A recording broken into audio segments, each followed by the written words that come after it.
Home plus മീഡിയയുടെ പുതിയൊരു വീഡിയോയിലേക്ക് സ്വാഗതം. കറണ്ട് ബില്ല് വരുമ്പോൾ നിങ്ങൾ ഞെട്ടുന്നുണ്ടോ? വൈദ്യുതി ബിൽ അടുത്ത തവണ മുതൽ ഇനി പകുതിയാക്കാം. ഫ്രിഡ്ജ് ഇങ്ങനെ ഉപയോഗിച്ചാൽ മാത്രം മതി. ഇത്തവണത്തെ കറണ്ട് ബില്ല് വന്നപ്പോഴും നിങ്ങൾ ഞെട്ടിയോ? കുറച്ചുപയോഗിച്ചിട്ടും കറണ്ട് ബില്ല് ഷോക്കടിപ്പിക്കുന്നതാണെന്ന പരാതിയുണ്ടെങ്കിൽ നമുക്ക് ചില കാര്യങ്ങൾ ഇനി മുതൽ ശ്രദ്ധിക്കാം. അത്യാവശ്യമുള്ള ഇലക്ട്രിക് ഉപകരണങ്ങൾ ഒഴിവാക്കാനും പറ്റില്ല, എന്നാൽ വൈദ്യുതി ബിൽ കുറയുകയും വേണം. ചില കാര്യങ്ങളിൽ പ്രത്യേക ശ്രദ്ധയുണ്ടെങ്കിൽ വൈദ്യുതി ബിൽ അടുത്ത മാസം പകുതിയായി കുറയ്ക്കാവുന്നതാണ്. വൈദ്യുതിയുമായി ബന്ധപ്പെട്ട സാമഗ്രികൾ വാങ്ങുമ്പോൾ നിലവാരമുള്ളതു മാത്രം തിരഞ്ഞെടുക്കുക.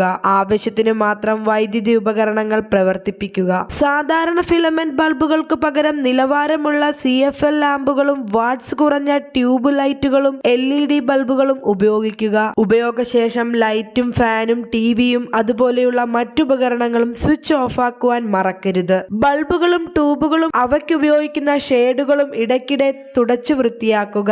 രാത്രികാലങ്ങളിൽ വീടിന് പുറത്തുള്ള ലൈറ്റുകൾ ആവശ്യത്തിനു മാത്രം ഉപയോഗിക്കുക.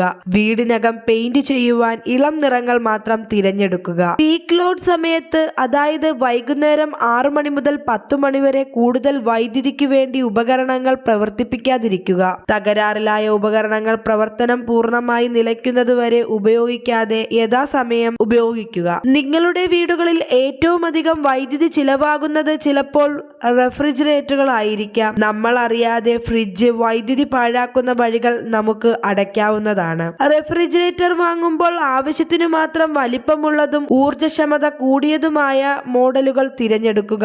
4 പേർ അടങ്ങുന്ന കുടുംബത്തിന് 165 ലിറ്റർ ശേഷിയുള്ള റെഫ്രിജറേറ്റർ മതിയാകും. വലിപ്പം കൂടുന്തോറും വൈദ്യുതി ചെലവും കൂടുമെന്ന കാര്യം ഓർക്കുക. റെഫ്രിജറേറ്ററുകളുടെ വൈദ്യുതി ഉപയോഗം അറിയുന്നതിന് BEE bureau of energy efficiency Stan labour സഹായിക്കുന്നു. 5 സ്റ്റാർ ഉള്ള 240 ലിറ്റർ റെഫ്രിജറേറ്ററിൽ വർഷം 385 യൂണിറ്റ് വൈദ്യുതി ഉപയോഗിക്കുമ്പോൾ 2 സ്റ്റാർ ഉള്ളവ വർഷം 706 യൂണിറ്റ് ഉപയോഗിക്കുന്നു. സ്റ്റാർ അടയാളം ഇല്ലാത്ത പഴയ റെഫ്രിജറേറ്ററുകൾക്ക് 900 യൂണിറ്റ് വൈദ്യുതി ഉപയോഗിക്കുന്നു. സ്റ്റാർ അടയാളം കൂടുന്തോറും വൈദ്യുതി ഉപയോഗം കുറയുമെന്നർത്ഥം. കൂടുതൽ സ്റ്റാർ ഉള്ള റെഫ്രിജറേറ്റർ വാങ്ങുന്നതിന് വേണ്ടി ചിലവാക്കുന്ന അധിക തുക തുടർന്നു വരുന്ന മാസങ്ങളിലെ കുറഞ്ഞ വൈദ്യുതി ബില്ലിലൂടെ 2-3 വർഷങ്ങൾക്കുള്ളിൽ ലാഭിക്കുന്നതിനാൽ വലിയ സാമ്പത്തിക നേട്ടമാണ് ഉണ്ടാകുന്നത്. റെഫ്രിജറേറ്റർ ഉപയോഗിക്കുമ്പോൾ ശ്രദ്ധിക്കേണ്ട കാര്യങ്ങൾ ഇതെല്ലാമാണ്. റെഫ്രിജറേറ്ററിന് ചുറ്റും വായു സഞ്ചാരം ഉറപ്പാക്കുക. ഇതിനായി ഭിത്തിയിൽ നിന്നും 4 ഇഞ്ചെങ്കിലും അകലം ഉണ്ടായിരിക്കണം.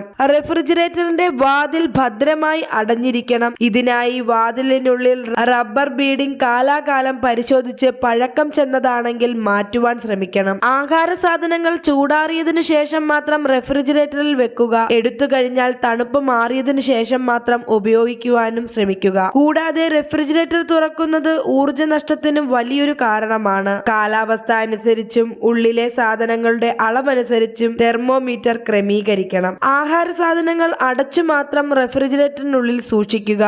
ഇത് ഈർപ്പം റെഫ്രിജറേറ്ററിനകത്ത് വ്യാപിക്കുന്നത് തടയുകയും തന്മൂലമുള്ള വൈദ്യുതി നഷ്ടം ഒഴിവാക്കുകയും ചെയ്യുന്നു. റെഫ്രിജറേറ്റർ കൂടുതൽ നേരം തുറന്നിടുന്നത് ഒഴിവാക്കാനായി ശ്രമിക്കുക. ആഹാര സാധനങ്ങൾ അടുക്കോടെയും ചിട്ടയോടെയും ഒരു നിശ്ചിത സ്ഥാനത്ത് വയ്ക്കുവാനും ശ്രമിക്കുക. ഫ്രീസറിൽ ഐസ് കൂടുതൽ കട്ട പിടിക്കുന്നത് ഊർജ്ജ നഷ്ടം ഉണ്ടാക്കുന്നു.